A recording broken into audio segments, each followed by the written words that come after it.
You ever feel that strange weight in your chest? The one that comes when you realize something precious slipped through your fingers long before you even noticed it was disappearing? That's the feeling that hit me the moment I touched the postcard. A thin, fragile piece of cardboard, edges burned, colors washed out, yet somehow it pressed against my mind heavier than any history book ever could, because the image on its front showed a place that never should have existed, a future we barely escaped. And the most unsettling part, the postcard wasn't old.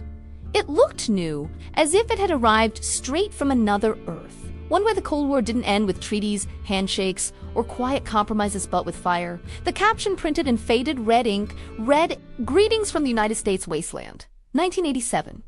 No smiley faces, no sunshine illustrations, just a cracked skyline and the silhouette of a mushroom cloud blooming like a poisonous flower." At first, I tried to laugh it off. Maybe it was some alternate timeline novelty someone made for fun. But the longer I stared, the more the air around me felt colder, as if some part of that broken world had followed the postcard here. And then I turned it over. The handwriting on the back was steady, almost calm. If you're reading this, your world survived. Ours didn't. Learn from us. No signature, no date, just that message like a voice shouting across realities. So imagine this with me for a moment. A world so tight with tension that a single misread radar blip, a single malfunction, a single leader deciding to act 1 minute too late, sealed the fate of millions. In this version of Earth, that moment came in the early hours of a freezing January morning before Christo was even whispered in any prayer that day. When the sirens wailed across Moscow, Washington, Berlin, and dozens of cities, people had less than 4 minutes to understand their lives were ending.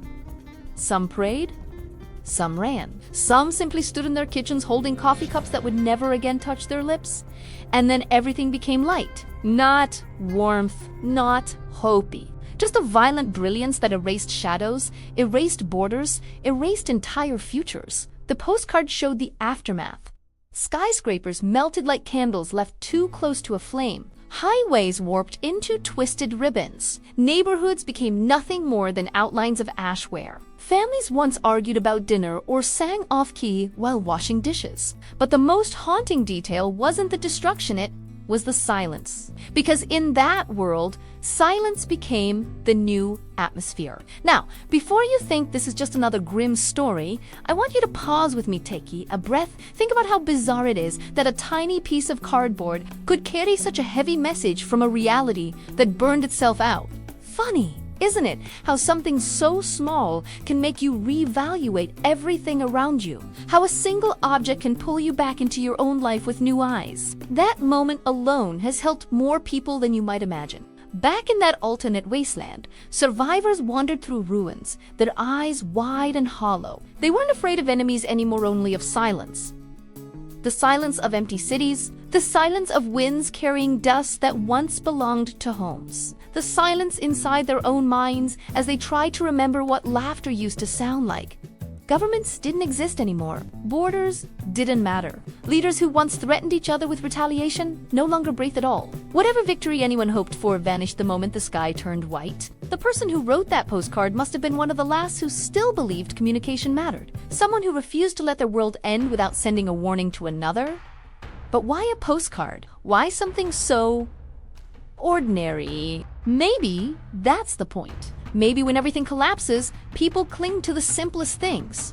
A scrap of paper, a few words, a hope that somewhere, somehow, someone will hear them. And here's the truth. Most people never want to admit. We only understand the value of peace, choice, and time when someone else loses theirs. This postcard, the one now sitting inches from my hand, reminds me of something we rarely say out loud. The world doesn't drift into ruin by accident. It arrives one decision at a time, one assumption at a time, one moment of fear that pushes someone in power to eliminate another before talking. That alternate Earth didn't fall because people were monsters. It fell because they were scared. So let me ask you something. The unknown writer of this postcard probably wished they could shout across every dimension.